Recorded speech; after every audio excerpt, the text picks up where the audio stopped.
For those of you that thought Rise of Kingdoms was giving up on their attempt to combat the mass piloting problem that has been plaguing the game for years now, this is a brand new mail that was just sent out to some players this morning. By the time you're watching this, it's probably yesterday, and it looks very familiar. This looks very familiar to the anti-mass piloting announcement that was revealed last month. So today we're going to go through the new updated anti-mass piloting strategy that the developers are going to go with. We're going to compare it to the previous announcement that they made, and then we'll also talk a little bit more about why they're doing this and why the community wants this so badly. But before we jump in, of course, what's going on, guys? Cheers. Now, as you guys know, I'm a partner creator with Rise of Kingdoms, so if you want more raw content, drop a thumbs up down below. It really does help out the channel a ton. Anyway, let's jump right in here, and these screenshots were actually shared over on the King's Codex Discord by a username Bloody Pickle. Not going to comment on that username or the profile picture at all, but anyway, I do appreciate them sharing this mail this morning. And like I said, it looked very familiar to the one that we got a few weeks ago, so I wanted to show you guys how it's actually different, because I do think it matters, and a lot of people in the community are very upset right now at the lack of transparency regarding what happened to the anti-mass piloting enforcement. Right when it first landed in the game, lots of players were falsely flagged as being logging into untrustworthy devices, and their accounts were restricted for seemingly no reason. So the developers pulled that update back. It looks like they've been tweaking it on the back end, and now we've got this new mail, so let's go over it. They say, to maintain a fair game environment for all governors, we will be officially launching a pioneer experience for anti-piloting measures. So this is all the same so far. It's just a pioneer experience. This is not guaranteed to be in the game forever, but I hope it is, and you'll see why in just a second. Including detection of unusual login activity and relevant penalties, this pioneer experience applies to Lost Kingdoms that begin registration on June 22nd. So that is in 4 days from the time that you are watching this video. They go on to say, specifically, mass piloting attempts that undermine game balance during key phases in the Lost Kingdom will be targeted and penalized. Okay, so this is a very key distinction, because I think a lot of people are worried that, like, oh well, a couple times a year I'm busy at work and my friend logs in for me, am I gonna get banned? Right? And the answer is probably not. Based on how this is worded, it seems to be the case that what they are targeting specifically is organized groups of pilots that come on and fight for an entire kingdom or an entire alliance during what would be their downtime after a pass opening or something like that. In fact, our enemies in my current KVK did exactly this on Monday in our zone 5. It was actually super funny how their activity dwindled over the course of like 36 hours, and then all of a sudden on a Monday they have 100%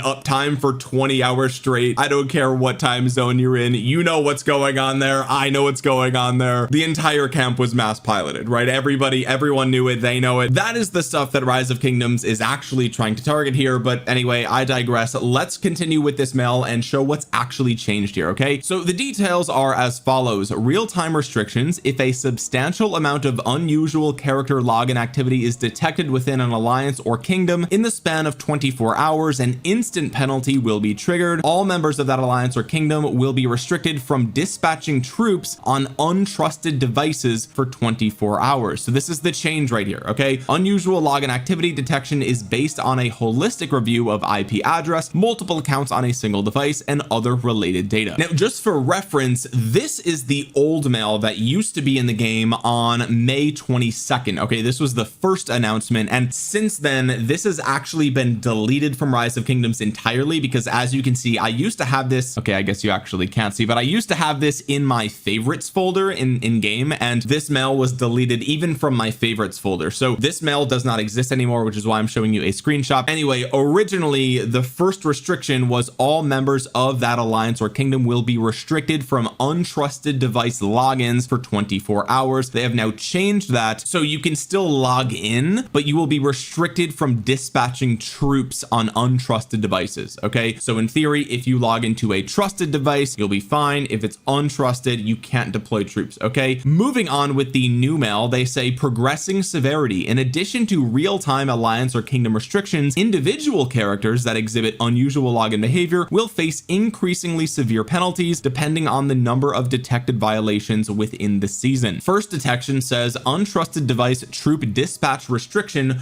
for 24 hours. Once again, if we compare that to the previous mail here, they said that the first detection would be untrusted trusted device login restriction for 24 hours. Okay, so once again, you'll still be able to log in, but you just can't dispatch troops. Second detection says untrusted device troop dispatch restriction for 24 hours, as well as a character login ban for 6 hours. Okay, so this is where the penalties start to uptick to where now certain characters you can't even log into anymore for 6 hours, which is nice. Comparing this to the previous mail, it was kind of the same thing, except instead of the troop dispatch, it was untrusted device login restriction. And then third detection and thereafter, untrusted device login dispatch restriction for 24 hours and prolonged character login bans each time thereafter. Okay, so the first character ban is 6 hours. After that, maybe it's 12 hours, 24 hours, who knows, right? They don't actually go into specifics here, so it'll be interesting to see how bad this can actually get. Individual penalty records are tied to characters and will not reset upon changing an alliance. Records are valid within the season. Okay, then the third thing they say here is a new pass list. So a new pass list system has been added to reduce undue restrictions that may arise from friendly logins between alliance members, temporary network changes, etc. Please note that governors who log into the game normally using a trusted device will not be affected. Okay, so the new pass list thing is actually entirely new. That was not part of the original mail, which is just more evidence to show that the developers have been tweaking this to make this better, to have less instances of innocent players getting actually targeted by this. And just to be clear here, there was a member in the King's Codex Discord who reached out to support. I believe their name is Vincent, so thank you for sharing this, but they literally screenshot this and said, hey, how does the pass list work and how many slots does it have? And support responded saying, hi, whitelist rules are automatically generated by system algorithms, meaning they cannot be viewed or set manually. This helps prevent legitimate actions from being mistakenly blocked by trusted device algorithms. Hope this could help. So just to be clear, this is different than the alliance pass list. Okay, I know that they use the word pass list and that's a little bit confusing here. I almost wish they would use something different, but effectively what they're saying here is that there will be a server side pass list that is generated by system algorithms that will determine what is a legitimate trusted device for you as a player. Once that device is determined trusted by the algorithm, you should not have any problems logging in or out of your accounts from that trusted device. But here's the thing that's actually really important here. They said they cannot be viewed or set manually. Okay, so what that means is that players, you and I, we can't choose or tell the algorithm what our trusted device is, and the game won't actually tell us either. Okay, and that's actually very, very good. And I know that a lot of people might not understand that, or they might think that's a bad thing. This is very good. Okay, because if you are organically logging into your accounts from the same devices every day, you will have no issue with this, right? It will be abundantly clear to the system algorithm what your trusted device actually is. It's probably the only devices that you ever log into, right? Your computer, your phone, your iPad, whatever. But for the mass piloting communities that juggle accounts all the time and they have no idea whose account is what, or what region they're even located in, or what device they use, they can't actually go in and like change the trusted device right before a pass opening so that way somebody else can log in for them. If the players have no direct control over this, then it can't be manipulated, right? And that is the whole point of this, which is a good thing. On top of that, I'm curious to know what degree of control support has over this, because if it's determined by system algorithms, it might be the case that support can't even change this either. Now, I suspect there will be some level of support that has some override here, but really I hope that's quite limited, right? Because again, if you're not doing anything nefarious or suspicious or anything, it is abundantly clear. Like there's probably only 2 devices you ever log into ever at all, right? So it can't mess up if you only ever do the right thing. Does that make sense? Now, like I said in my previous video covering this, there are no systems that are 100% perfect. So that's why I said there probably will be some tier of support that can change something manually in case there is something that goes wrong. But ideally what we would want to see is as little human influence as possible on this system, right? What we don't want is people flooding support, asking for them to change the trusted device and having all of those things just granted, handed out like candy, right? Because people are going to be like, oh bro, just before pass 8 opened, actually I actually moved to Vietnam. You're not going to believe that, bro. I just moved to Vietnam. It's it's crazy, right? And when I moved, I actually bought 10 iPads. You're not gonna believe it, but yeah, I bought 10 iPads and moved to Vietnam right before pass 8. And so yeah, you're gonna have to go in and update that algorithm, right? Because it's only fair, right? So that's what we don't want. Okay, so that's the update. I wanted to share with you guys what wording has actually changed with this new update and the new inclusion of the automated pass list system. Hopefully this new Pioneer experience is effective without ruining the experience of real legitimate players logging into their own characters from their own trusted devices. But then you might be wondering, like, okay, well, why are they updating us now, right? Like, is it just, has time passed now they're updating it? Well, maybe, right? But also, this is a mail that's been going around the community. I think I'm comfortable sharing this because I feel like everybody has kind of seen this at this point. I'm going to cut off part of the message that literally just advertises piloting. Okay, this Discord screenshot has been going around. This user says, hey, attention members 2965, any account that is still capable of fighting can open a ticket on my Discord server or send me a direct message to receive pilot support. All costs will be fully covered by Velociraptor. Let's go 2965. So again, this has been floating around the community on Discords, and people have been getting mad about this, right? Because not only is, again, piloting, it's an issue that the developers said they were going to solve or that they were going to work on, and here we can see that obviously not only has it not been solved, but now other players are paying for other kingdoms pilots, which is just insane, right? And by the way, I was in KVK with Velociraptor I think 2 or 3 KVKs ago. Surprise, surprise, that KVK was pilot heavy as well, and so it takes no imagination at all to see this and know exactly what's happening, right? You don't have to speculate, oh, is this real or not? Like, some people just have reputations, right? And like, it just is what it is, right? So I think because the community has been getting really upset specifically over on Discord about all of this, and people have been kind of wondering, like, okay, Rise of Kingdoms announced this anti-mass piloting thing, then they took it back, and then it's been radio silence. What's going on? Are they working on it? Are they bringing it back, or did they give up? Like, clearly nothing's been done, right? And so I think it could be a coincidence, right, that like they send this mail out while the backlash is happening, but maybe they're kind of just doing this to say, like, hey, look, we are still working on it, we are making some changes, and we will be, you know, pushing out these changes soon. Okay, and it is soon. It's, like I said, on June 22nd, right? So frankly, I mean, it's been a month between the first announcement and the implementation of the second test. So honestly, in dev time, like, that's pretty good. I'm gonna be honest, that's pretty good. Okay, it's just the communication that the community was looking for. We just want to know that it's still happening, it's still coming, we do still want this, right? So this is good to see. But the other reason why people are so upset specifically about the continued mass piloting, like you just saw from that Discord message, is because this entire situation is just so bizarre, right? Like, think about how odd it is that we have players that we know, right? The community knows, the developers know, the players know, there are members of the community that everyone knows are participating in mass piloting, right? Everyone knows it. There's no debate, there's no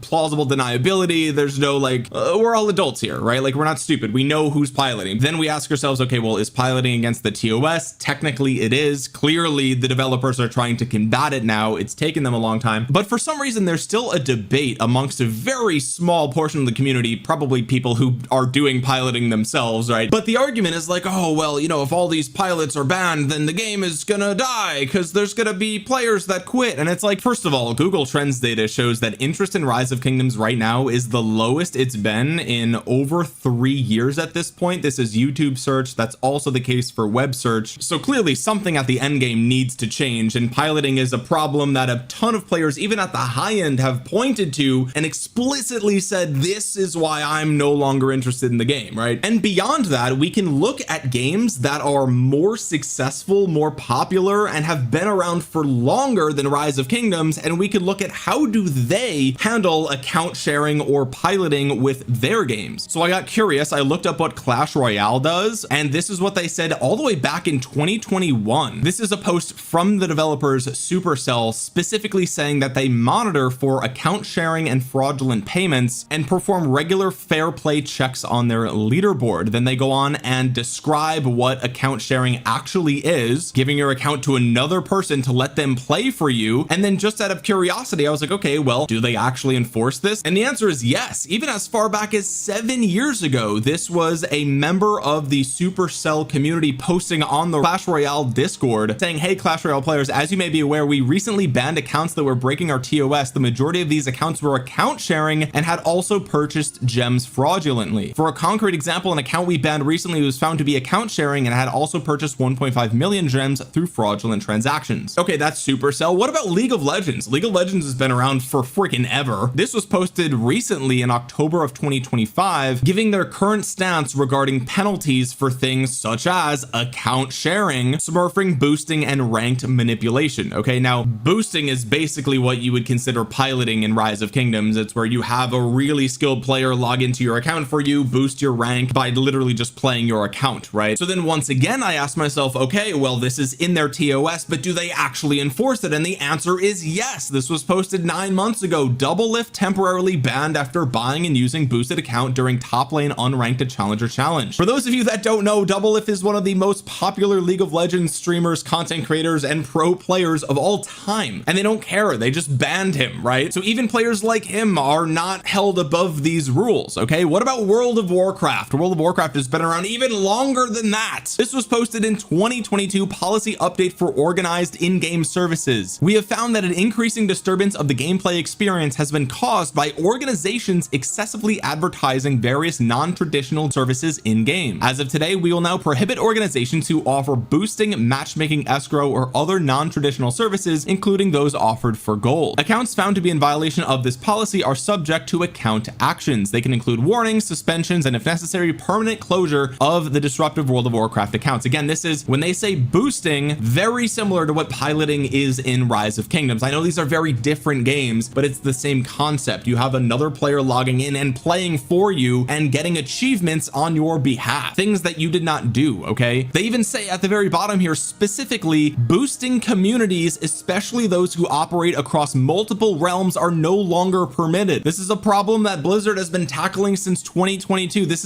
is basically verbatim the exact problem that Rise of Kingdoms has. And once again, I asked myself, okay, well, this is what they say, but do they actually enforce it? And yes, they do. Here's an instance. Disciplinary action against over 27,000 players leads to stricter anti-boost and real money trading enforcement in China. This was posted on August 3rd, 2025, not that long ago. Okay, not only did they ban 27,000 players, but they also announced stricter enforcement measures to include revoking gear drops, great vault rewards, mounts, titles, and season-long suspensions. And honestly, I like that idea a lot. If players are caught boosting, revoke their conquest coins that were already granted, revoke the transmutation crystals that they get from the individual crusader achievements, remove the special inscriptions from their account if you can prove that they were actually using piloting. I think this is perfectly fair. And again, a company like Blizzard, a game as big as World of Warcraft, you can't use the argument like, oh, the game's gonna die. Like, really? Every game we've talked about in this video is bigger than Rise of Kingdoms and has made more money, and they're just banning players for this, right? So none of these solutions should be off the table for the developers of Rise of Kingdoms. But let's take it a step further. What about EVE Online? That's a space-oriented, basically MMORPG, but it also has real-world PvE and PvP combat. This was their stance on account sharing back in 2024. If you share your account with another player, you risk damage being done to the account, and it can lead to warnings or bans issued to the account. Do they actually enforce this? Yes, they do. This was posted all the way back in 2015. EVE Online has been around forever, and they've been solving this problem. This is from a literal developer posting on the EVE forum saying, after running our checks to see whether pilots have been flying for multiple teams, we have identified one person that has flown for several teams. Under the rules for Alliance Tournament 13, as a player, you may only compete for a single alliance regardless of how many player accounts you own. As a result of breaching this rule, the pilot in question has been disqualified from the Alliance Tournament and may no longer participate on either team with any characters they have access to. Subsequent breaches of this rule by this player will result in a permanent ban from the tournament. And then they literally just come out and say the characters in question and the teams they participated on. Like, the developers didn't even try to protect the players or the alliances here. Okay, they're just like, yeah, this is the person that did it, and this is the team they play on. Like, so again, stuff like this in other games that are more popular and more profitable would just be a perma ban. And that's why I think so many people are frustrated with this whole piloting situation, because again, it's like there are so many other games that just ban players for this. They just ban them. The game doesn't die, nothing happens. In fact, it improves the integrity of the competitive nature of the game. It's actually a net positive. Believe it or not, even whales are replaceable if you have a game that is actually competitive and fun to play, people are going to want to play it, and that includes people that spend a lot of money. So yes, in the short term, banning whales, that's not great for profits, right? Obviously, we all know this is a business that will suck, but the goal should be a better game in the future that more people are willing to play or come back to, and those people are going to end up spending money as well, right? So, and again, like I said in my last video, I'm not saying ban everybody who pilots, okay? That's not my position here. All you have to do is ban a small handful that are doing the mass piloting thing to send a message, and then just every month or two just go through and randomly pick players that you can prove are doing this, and you just ban them and you move on. And over time, people will be too afraid to pilot, and then the problem solves itself. And hopefully this new mail that was sent out this morning is a step in the right direction. I really hope the developers get this right. It's in everyone's best interest for them to get this right, unless you're a pilot. So we'll have to wait and see how this plays out, but I did just want to bring this update to you guys because, again, it's been something that's been talked about in the community over the last couple of days. It's hotly discussed, and this is the latest update that people are probably waiting on. So I wanted to make sure that you knew that yes, they are still combating piloting, they are still trying to solve this problem. It's just taken them a little bit to get out this communication. It's unfortunate it took so long, but better late than never. And again, I'm happy to see that they're still working on this, and I want them to succeed here. This is a good thing for the game, and all the evidence that I showed in this video is proof of that. It's not something they have to worry about. As long as the game is good and it's fair and competitive at the end game, you might lose a couple of the people plaguing the community, but that's a net positive in the long run, even though it's going to be a short-term loss in profits potentially. Also, I'm going to be honest here, if you're spending 6 figures on Rise of Kingdoms, you're probably addicted to the game. You're not going to quit over this, and if you are, then you were going to quit anyway. So let's just come back to reality here. But guys, let me know what you think about this in the comment section below. While you're down there, drop a thumbs up on the video. It really does help out the channel a ton. And you might think you're subscribed because you've seen a ton of my videos, but you actually might not be. Double check down below. And with that being said, guys, thank you so much for watching. This has been Omniarch. I'll talk to you guys again soon. Peace.